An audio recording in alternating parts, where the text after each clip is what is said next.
Cette vidéo pour expliquer comment tracer la bisectrice d'un angle. Donc là j'ai tracé un angle, tel qu'on peut m'en donner un.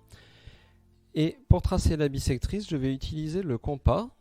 Donc je dois, avec le compas, piquer sur le sommet de l'angle, mais en prenant l'écartement que je veux. Il faut juste que j'ai un écartement qui me permette de créer une intersection avec les deux côtés de l'angle.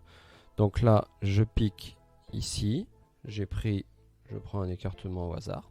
Et en restant piqué sur le sommet, je vais venir faire un arc de cercle qui coupe le premier côté de l'angle, mais également le deuxième côté de l'angle.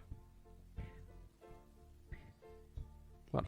Une fois que j'ai ça, j'ai créé deux nouvelles intersections qui vont me servir à piquer avec le compas et sans changer l'écartement.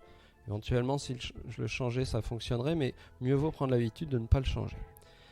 Je pique sur cette intersection. Je viens faire un arc de cercle vers l'intérieur de l'angle. Et toujours sans changer d'écartement, je viens piquer sur ma deuxième intersection que j'avais repérée. Et je viens croiser l'arc de cercle que j'ai fait avant. Maintenant j'ai fait le plus dur, j'ai plus qu'à prendre la règle qui est censée relier mon intersection des arcs de cercle avec le sommet de l'angle. Donc je place ma règle comme ceci pour bien les relier. Et là j'ai le choix. Soit je trace en demi-droite du sommet vers les arcs de cercle, mais surtout sans m'arrêter aux arcs de cercle, c'est pas un segment. Donc comme ceci, j'ai bien une bisectrice. Une bisectrice est également acceptée en étant tracée comme une droite, comme ceci.